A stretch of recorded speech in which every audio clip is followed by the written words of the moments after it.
예, 여러분 안녕하세요. 오늘도 수요일, 10월 11일 수요일이고요. 사도행전 22장 17절부터 마지막 30절까지 함께 보겠습니다. 후에 내가 예루살렘으로 돌아와서 성전에서 기도할 때 황홀한 중에, 그러니까 다마스쿠스에서 아나니아를 만나고 그 다음에 아라비아 사막에 갔다가 다시 다메스커스로 돌아와서 그 다음에 예루살렘을 온 거죠. 요 사이가 우리가 사도행전 9장에서 보듯이 약 3년이 지나간 것입니다. 후에 내가 예루살렘으로 돌아와서 성전에서 기도할 때 황홀한 중에 봄에 주께서 내게 말씀하시되 속히 예루살렘에서 나가라. 그들은 네가 내게 대하여 증언하는 말을 듣지 아니하리라. 그러니까 예루살렘에 있으면 순교된다. 그러니까 빨리 나가라 이렇게 주님께서 알려주신 거죠. 내가 말하기를 주님, 내가 주를 믿는 사람들을 가두고 또 각 회당에서 때리고 또 주의 증인 스데반이 피를 흘릴 때에 내가 곁에 서서 찬성하고 그 죽이는 사람들의 옷을 지킨 줄을 그들도 아나이다. 그러니까 예루살렘에서 나가서 디아스포라 유대인들 있는 곳에 가면 그곳에도 자신의 할 일을 알게 될 겁니다. 이렇게 말하는 거죠. 그러니까 우리 주님께서 나더러 또 이르시되 떠나가라. 내가 너를 멀리 이방인에게로 보내리라. 그러니까 이방인들은 그런 거 잘 모르고 그걸 별로 상관하지 않으니까 여기까지, 그러니까 연설이 22장 2절부터 21절까지 연설을 한 거예요. 이 말하는 것까지 그들이 여기 예루살렘의 회중들이 듣다가 소리질러 이르되 소리질러 이르되 이러한 자는 세상에서 없애버리자 살려둘 자가 아니라 하여 떠들며 옷을 벗어 던지고 티끌을 공중에 날리니, 그러니까 소요를 일으킨 거죠. 천부장이 바울을 영내로 데려가라 명하고 그들이 무슨 일로 그에 대하여 떠드는지 알고자 하여 채찍질하며 신문하라는데 참 무지하고 무식한 거죠. 예. 가죽줄로 바울을 매니 때리기 위해서 가죽줄로 결박하고 묶어놓고 때리려고 하는 거죠. 바울이 곁에 서 있는 백부장더러 이르되 너희가 로마 시민 된 자를 죄도 정하지 아니하고 채찍질할 수 있느냐. 로마 법을 로마 시민으로서 정당하게 제시한 거죠. 백부장이 듣고 가서 천부장에게 전하여 이르되 어찌하려 하십니까? 이는 로마 시민입니다. 지금 이 사람은 로마 시민권 소유자입니다. 이렇게 말하는 거죠. 그러니까 천부장이 직접 달려와서 바울에게 말하되 네가 로마 시민이냐? 내게 말하라. 이르되 그렇다. 천부장이 대답하되 나는 돈을 많이 들여 이 시민권을 얻었노라. 바울이 이르되 나는 나면서부터라. 그러니까 이 사도 바울은 어, 법적으로는 로마 시민이고요.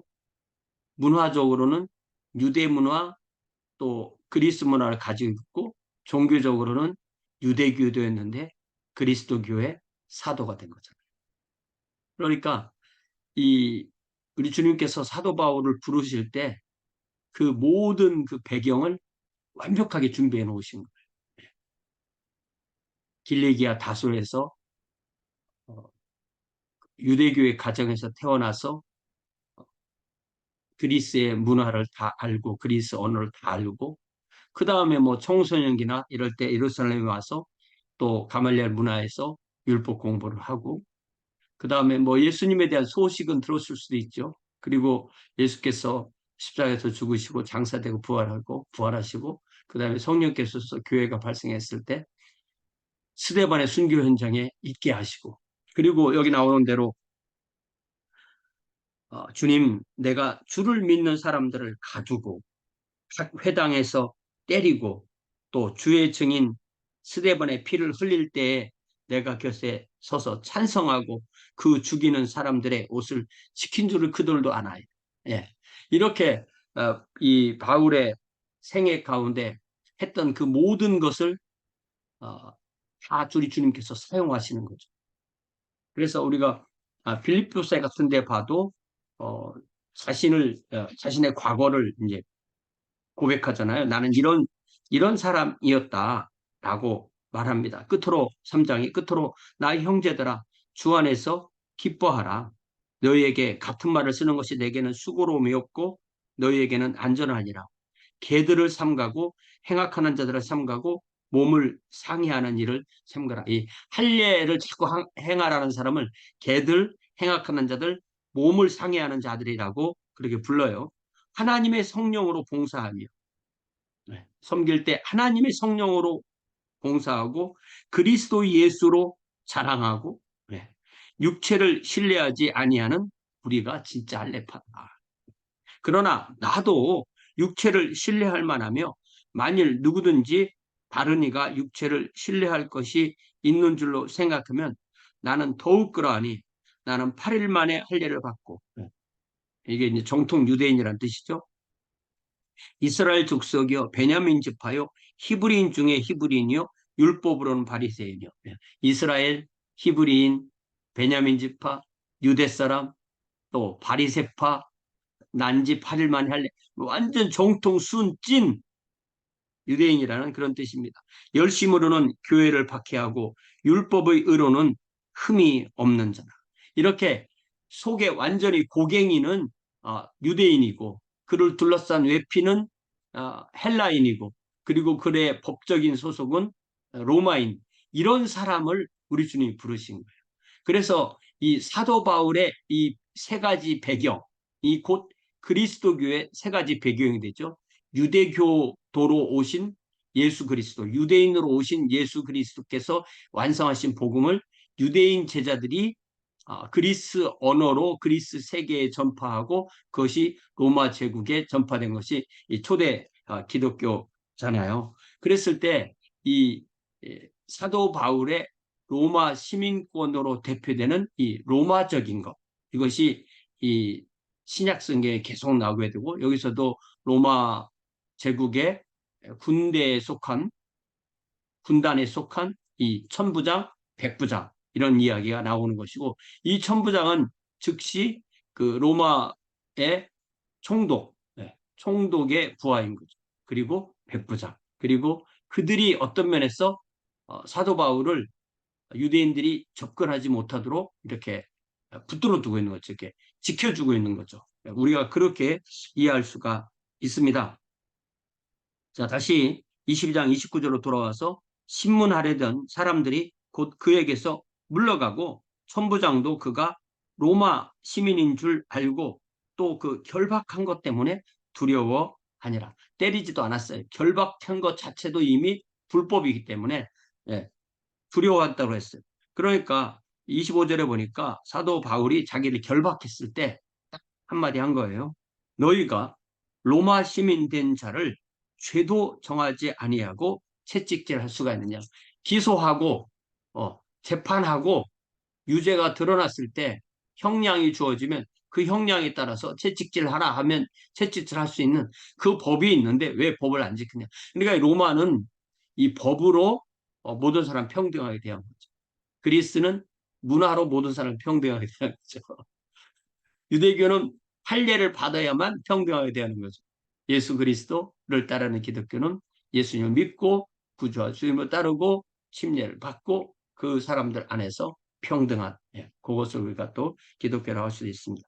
이제 30절을 보니까 이튿날 천부장은 유대인들이 무슨 일로 그를 고발하는지 진상을 알고자 자기가 이제는 때려서 진상을 말하려고 했다가 이게 아니구나 싶어서 이 사람이 유대교와 관련된 것 때문에 그랬구나. 그래서 사내들인을 소집해서 사내들인에서 재판을 좀 받게 해보자. 이렇게 생각을 한 거예요. 그래서 진상을 알고자 하여 그 결박을 풀고 명하여 제사장들과 온 공회를 모으고 바울을 데리고 내려가서 그들 앞에 세웁니다. 이제 좀 바르게 가는 거죠.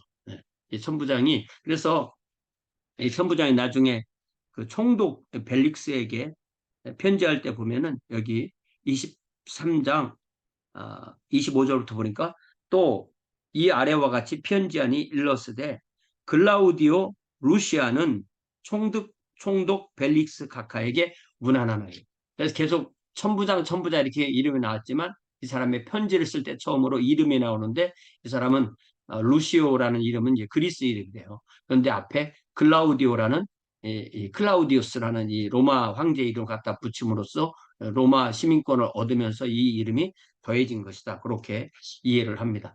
그래서 우리가 이 사도행전을 읽을 때마다 이런 배경을 잘 이해를 하면 좀 더 잘 이해하게 되고 하나님께서 사도 바울을 들어 쓰셔서 이렇게 놀라웠게 어, 어, 예수 그리스도의 복음을 전파하는 것을 볼 수가 있죠. 우리가 요즘 이 갈라디아서를 보면서 이제 많은 은혜를 받게 되는데요.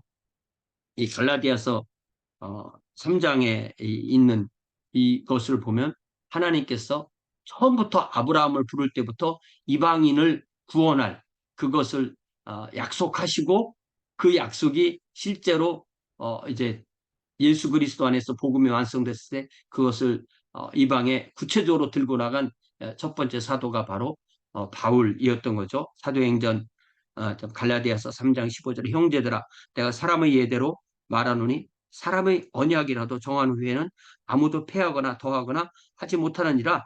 이 약속들은 이 언약은 아브라함과 그 자손에게 하신 말씀, 아브라함과 그 자손이신 예수 그리스도에게 하신 것인데 여럿을 가리켜 그 자손들이라 하지 아니하시고 오직 한 사람을 가리켜 내 자손이라 하셨으니 곧 그리스도라.